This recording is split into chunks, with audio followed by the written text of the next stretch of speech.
Tell me what you were seeking prayer for. I know over the years I've always come into the church or went into programs. I would finish programs,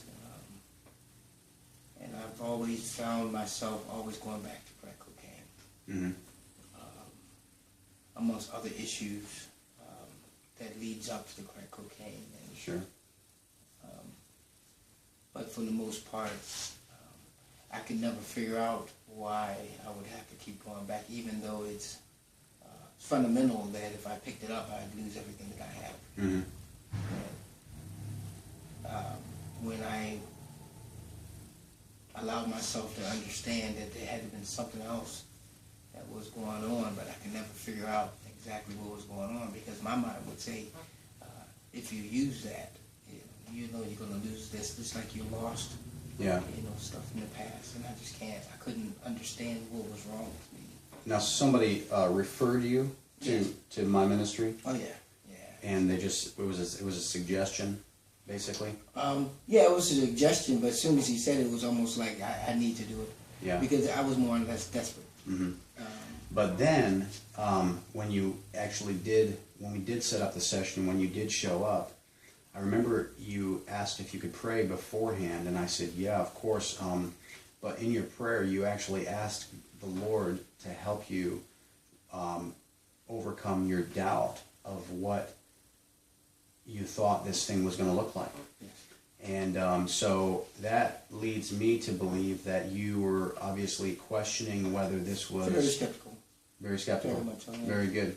I mean, I'm not good that you were skeptical, but good for the sake of the audience who could understand, that you didn't come into this with a mind thing, that this wasn't a theology, and that's what a lot of people think. They think that, because you're a Christian, you've been a Christian for years, Yes. and a lot of people who don't understand that Christians can have demons, they believe that people who think that Christians can have demons, that it must have been their theology in their mind that leads them to believe this. Mm-hmm. But you came in as a skeptic, just to receive prayer, and then what happened? What do you remember taking place when I started praying for you? I know my mind was saying, because I'm not one for antics. Mm-hmm. I don't do the falling out, and, laying hands and falling out, unless it's real to me. Showmanship type stuff. No, I don't. That's not me. It's either truth or not. Mm-hmm. When we first began, my mind was saying, I'm not going to sit here and play a game with you. Yeah. I'm not going to sit here and just allow you to make me feel like I was some type of puppet or anything like that. Sure. My mind was totally against. In fact, I went in because I did grow up with that the thought that Christians can't, or believers can't have demons. Yeah. In fact, I've even went through some study. I had to dig, and it actually was right there in front of me the whole time.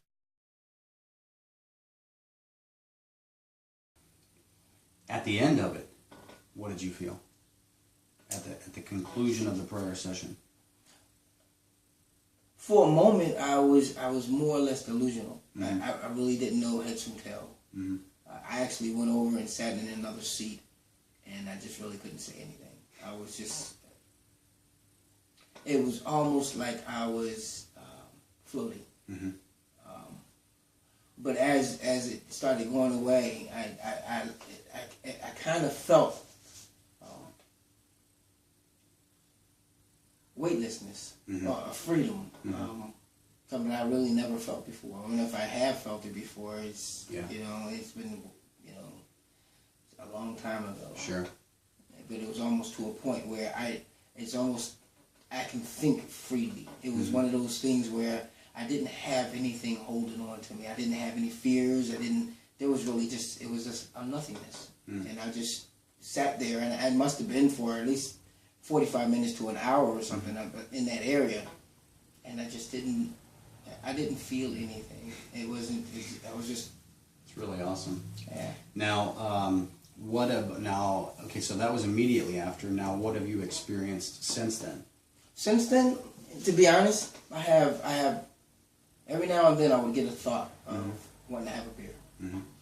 But it's not one of those gripping thoughts that I've always had. Yeah. If I thought about it, I would fight against it. I would struggle and sit there and say, I can't do it. Mm-hmm. And I would think about it, and I sit there and say, no. And it's like water off a duck's back, or whatever you might want to call it. Right. It doesn't have an effect any longer. I would think about when they go get high sometimes, or I would think about all the stuff that comes along with getting high. Right. And even when I ride past areas which would give me my heart would palpitate, and I would think about, okay, I can go over that place right there, and I know they got something there, and I know I can have a good time there, and it just doesn't have an effect at all, and I haven't had one effect since.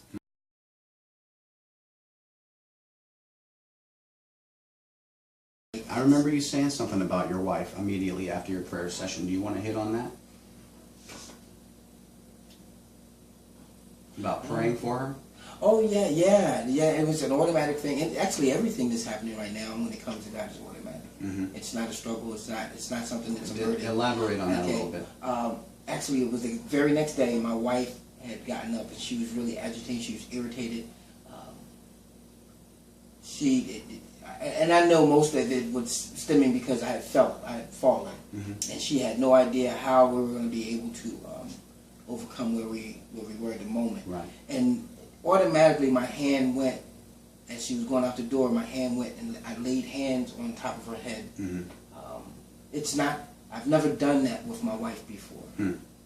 I don't know why I've never done it. Sure. But I've never laid hands on my wife, and I laid hands on my wife, and immediately she began to have peace. And she came back home, because she comes back home at about 12. She leaves at 6:30 and comes home at about 9:30. And she came back. She said, "I got so much peace in my life. Nothing bothers me." And she was just rambling on and on. She said, "I don't know where this comes from." And she was giddy and happy and loving and kissing and all kinds of little stuff. And and I'm sitting here saying, God, I had to say this to myself. If I could have just done this in the past, it might have been able to wipe away a lot of stuff that we did go through. But there was nothing in me to be able to do that until that day. So how long have you been married with her? 2 years. 2 years? And how long have you been serving Christ together? For the whole 2 years? No, because I met her 3.5 years ago. Okay. So it's been 3.5 years. Yeah, it's been so now, in those 3.5 years, you've never prayed for her, laid hands on her. I've never. Really? Not once. And the day after your deliverance, you did. The day after our deliverance, it was so automatic. I surprised myself. And then you also said that a lot of the things that have to do with God are actually just my devotions are different. Mm-hmm. You had mentioned that since your deliverance, you prayed for your wife, whereas you had never done that before. And you also mentioned that since your deliverance, there's a lot of things that have happened in relation to God that just seem to flow and without any hindrances or obstacles, or they just seem to go that direction. There's like the connections there. Yes. What describe that to me? Elaborate a little bit on that. I wanted to give an example. It's easy for me to be able to get into a flow when I'm in church. Praise and worship, music, and all kinds of stuff like that. Now when I go to do a devotion at my computer or reading a book or something like that, everything becomes more or less a flow. It's not driven. It's not driven by music. It's not driven by anything but me sitting here and saying, "Okay, God, it's me and you, okay, and I really would like to be able to experience you right now at this moment." And it automatically, whatever I touch, whatever I open up, it's automatic, like God just begins to speak to me.